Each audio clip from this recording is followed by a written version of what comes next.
You said we were all too aware that as a first black couple, we couldn't afford any missteps. Yeah. And you also say, as a black woman, I was under a particularly white hot glare. Did you feel that? You can't afford to get anything wrong because you didn't, at least until the country came to know us, we didn't get the grace that I think some other families have gotten. Now, don't get me wrong, every First Lady faces the kind of scrutiny. Every woman in the public eye faces a certain level of scrutiny because of her physical appearance as a way to, make us feel small, to keep us in place. I didn't want to show up just any kind of way. I wanted to show up with thought and consideration and energy and light. I really thought about what I wanted to say with my fashion. I wanted to talk about inclusion, diversity, opening up opportunities, and fashion was one of those tools that allowed me to do that. I'm still thinking about the country that elected Barack Obama overwhelmingly as president twice. We can get lost in the struggles that we face, but when we look around at truly who has built this country, who keeps it moving, it's all of us, and all of us is Black, brown, Puerto Rican, Mexican American, Italian, Irish. This reminds me of what I loved about the Obama administration. It was all the racial healing. Look, if there was anybody who was given more passes, more grace, more excuses made for absolutely everything, show me who. I mean, you want to talk about first ladies under a white-hot glare of criticism? Look at the very glamorous Melania Trump, who gets nothing but criticism from the press. She was given an absolute dream run, and for her to pretend that there was, racism or whatever behind how she was treated as the first lady and how she and Barack were treated as the first couple, that is just, again, it's the same divisive nonsense that they peddled for all 8 years of that horrific presidency. That couple got nothing but a collective tongue bath from the media for 8 years. It was nothing but endless adulation. If there was a word of criticism for, say, a Fox News or some conservative pundit, all the leftist media would rally around them and present it as grossly unfair. The man got a Nobel Peace Prize for being elected. I mean, really. And she got every single magazine cover. You talked about Melania, who is obviously, objectively a beautiful woman. She can't get on the front cover of Vogue, but how many covers did Michelle have? How many covers of every magazine? How many endless fluff pieces were written about how inspirational she is, and a model mother and a model woman for all American women to aspire to, really? And all she does, she is a miserable figure. All she does on her own podcast and on other interviews just plays the victim and bags Barack. Obviously, that is not a happy marriage, because you never hear her these days say anything positive. It's all just about how she hates how he chooses food, how he's annoying, how she's, you can have 10 years of misery in a marriage and still stay together. What does that tell you? And yet, that people speak about her as a possible candidate for president for the Democrats. I think there's a lot of race pride in our family. There was this feeling, this understanding that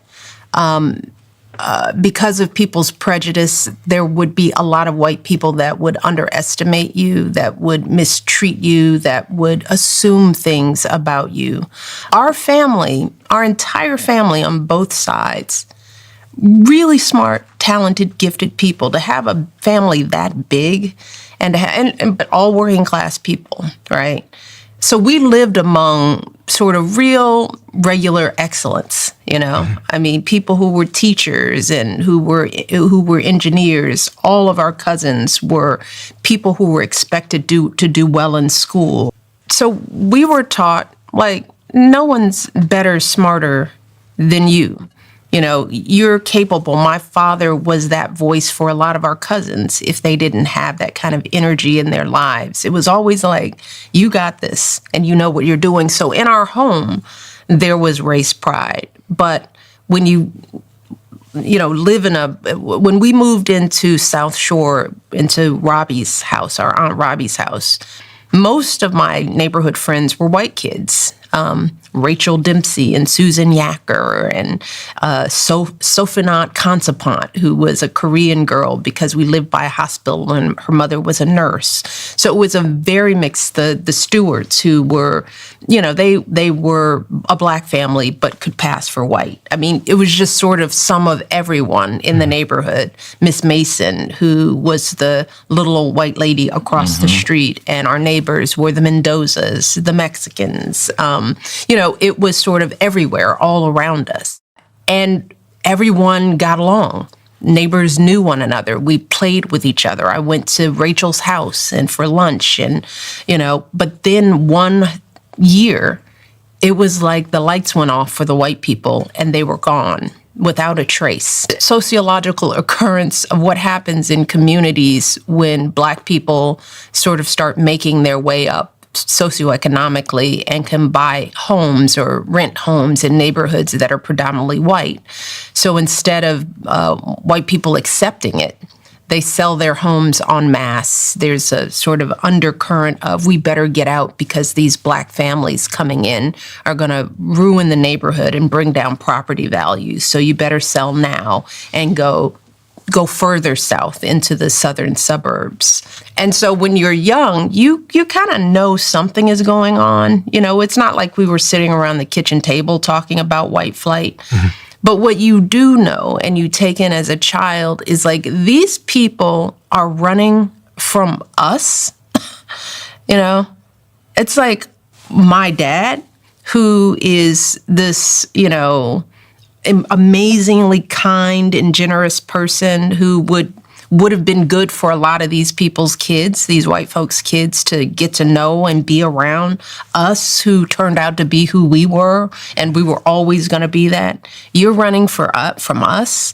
Well, our feeling was like, well, how stupid is racism? And how stupid are you for not really looking and getting to know? So race to me in my household was just a dumb manifestation of ignorant people.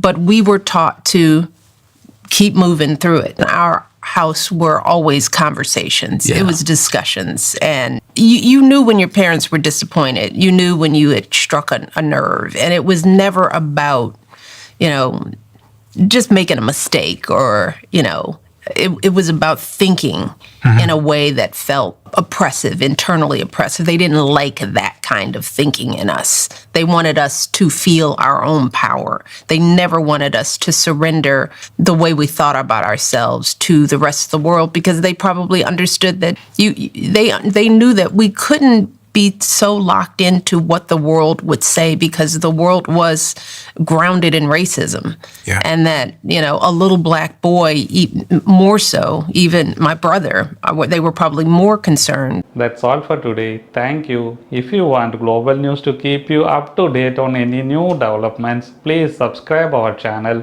and forward our content with your friends on social media and email. Thank you very much for keep supporting me. Stay safe, be blessed. Namaste. Thank you, God bless you, and God bless America.